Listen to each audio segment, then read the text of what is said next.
মানিকগঞ্জের সিঙ্গারে চোর সন্দেহে ৩ জনকে আটক করেছে এলাকাবাসী। পরে তাদের গণধোলাই দিয়ে পুলিশের কাছে হস্তান্তর করা হয়েছে।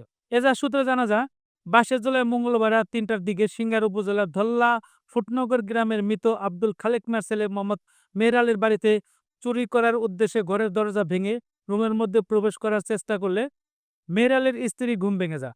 মেহের আলীর স্ত্রীর ডাক চিৎকারে আশপাশের লোকজন এগিয়ে এসে তাদের ৩ জনকে আটক করে গণধোলাই দেয়। খবর পেয়ে পুলিশ এসে তাদের আটক করে থানায় নিয়ে যায়।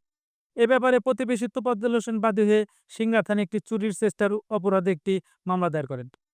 আটককৃত ব্যক্তিরা হলো একই ইউনিয়নের লক্ষ্মীপুর গ্রামের মফিজ উদ্দিনের ছেলে লাদেন ২৪, পূর্ব বাস্তা গ্রামের আব্দুল বারেক মিয়ার ছেলে মাসুম হাসান ২১, চান্দর ইউনিয়নের চর আটিপাড়া গ্রামের আব্দুল গনির ছেলে মোহাম্মদ আমির হোসেন।